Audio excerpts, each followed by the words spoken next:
everybody, this is Paul Hitchcock with the estate and asset protection planning firm BarthCalderon. Welcome to Wealth Protector TV, or you might be listening here on our Wealth Protector radio show podcast. I'm here with my colleague, Bill Black. Bill, can you hear me okay?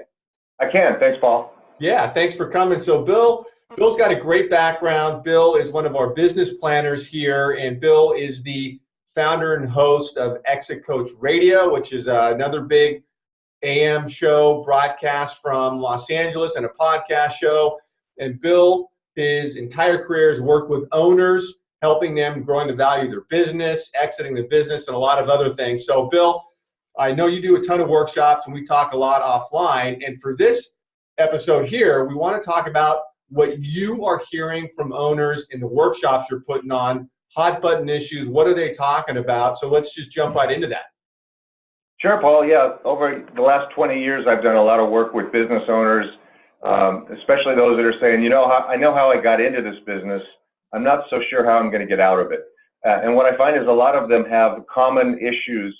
It doesn't matter whether it's a service business, a manufacturing business, professional services, whatever it happens to be. There's some common issues that are coming up, and I think it has to do with the fact that an awful lot of business owners are reaching what I call the retirement red zone. They're within 5 to 10 years of thinking about, my friends are retiring from their jobs. How am I going to get out of my business, or at least get some of my life back? Right. And I found it boils down to 5 plans that we ultimately do. These are the 5 most requested plans. And to make it easy, I just call these plans Plan A, B, C, D, and E. Plan A is... Bill, even a guy like me can understand that. Okay, yeah, I try to keep them simple here, Paul. Plan A would be the plan that is on your terms, how you hope for that it's going to happen. And there are 3 elements to any good exit plan. The first is timing, when you want to be leaving behind your business, or leaving behind at least most of the heavy day-to-day work of your business. So it's timing. The second T in the Plan A would be your treasure, what you want or need to get out of your business financially. And the third is your target, who you want to sell your business or transition your ownership of your business to. Now that could be a family member or members, that could be an employee or an employee group, or maybe all employees. Those are insider transactions, or it could be an outsider where you want to sell it to someone who's not currently related to or working in your business. Right. So having that plan work on your terms is what I call Plan A. That's the alpha plan. That's what everybody hopes will happen. Right.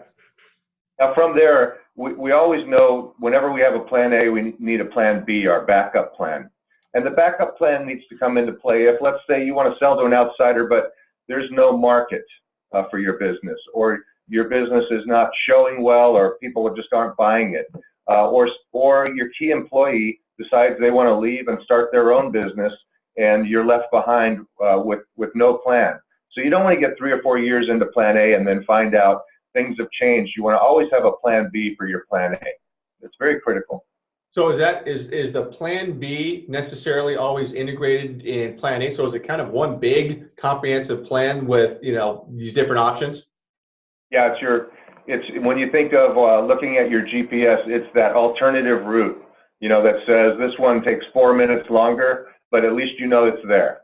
Got it. It's very important. So the problem is a lot of people think of Plan A, they get 3 or 4 years into a 5-year plan, and then something happens. Their kids don't want to work there anymore, or they're proving that they can't run the business, or the outside buyer comes along and they're not ready for that, or the opposite of that. The outside buyer doesn't come along and they need to figure out what their continuation is going to be. And that brings us to Plan C, Paul, which is the continuation plan. What happens if the business doesn't transition or sell? How can the owner get some of their life back? What I hear a lot of people telling me is, ultimately, if this doesn't work out, I just want to go from overtime president to part-time chief executive of the company, chairman of the board, I call it chief value builder. Yeah. And I tell people, this is a role you should be taking anyways. Take back the ownership of your business, do less of the day-to-day, and make your business more valuable. Yeah, so I hear you talk about that a lot, and I hear you say that very few business owners actually kind of think about that. it just doesn't pop up naturally. So it's always a meaningful discussion to have is, things aren't really going the way you initially planned. What's your role? And, how do you see yourself? It's kind of an introspection about, them, as a person and how they want to run their business going forward. Yeah, that role change, that transition is one of the most difficult things for owners who have been doing working their business the same way for 10, 15, 20 years.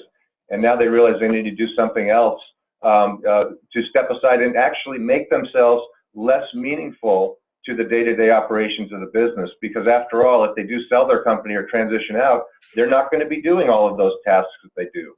So it really takes some introspection and figuring out, what is it that I do? What are all the things that I do?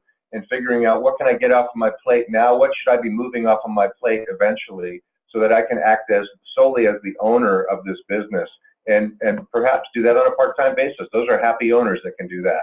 Right. No, good point. So that gets us over to D?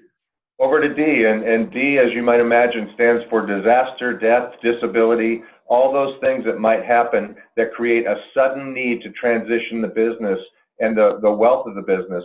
And this really is where we come into taking care of the people that you might leave behind, your family, your employees, your vendors, your bankers. You need to really, so Plan D involves the horrible what if scenario. Yeah, and this is the one that nobody really likes to think about or talk about. It's kind of human nature. So I imagine these discussions can be kind of clunky to get into sometimes. They are clunky to get into. Nobody wants to talk about this. CPAs and attorneys definitely will tend to say, you need to do something about this, and kind of dance around the subject. Oftentimes, there will be a need for insurance of some kind, disability or life insurance, and a plan. Who's in charge? Who can take over the business? What do you want to happen? I call it kind of this disaster plan, because you only pull this plan out in the event of a disaster, and then it's very important. The irony of this plan is it's one of the easiest to put together, because there usually is a funding methodology if you use insurance, but it has to be properly placed. And more than, for a lot of people, they say, well, I'll just buy it on a policy and my wife will get the policy. Well, the problem is, your wife might get the money, but if she doesn't transfer her ownership, then she's responsible for dealing with the business and liquidating and winding it down. And most spouses don't really want to be in that part of the business. They'd rather just get bought out and be clear of all of those tough decisions. Get it? Yeah, no, I know there's a very deep conversation to have there. So that then we roll into number 5, or E. What do we got there? E stands for employees. And there's a good saying out there, your best assets go home every night. And for the business owner, they need to make sure that they come back the next day. They need to make sure, in this tight job market that we're facing, and even tighter that we're moving into, your key employees are a valuable asset, not only for you, but they're a valuable asset for your competitors, who may be looking for that expertise in their business so they can achieve their goals. Remember, we have a lot of people in this baby boomer generation moving towards the exit, all in the same lockstep, and they're all looking for a lot of the same things. So having a plan in place that motivates the employee to do more and rewards them for that, what I call a stake in the outcome. And you can do that by giving them things like phantom stock that basically says, look, we'll treat you as if you're an owner, but we're not going to give you real stock. We're going to give you something that acts like stock and feels like stock financially.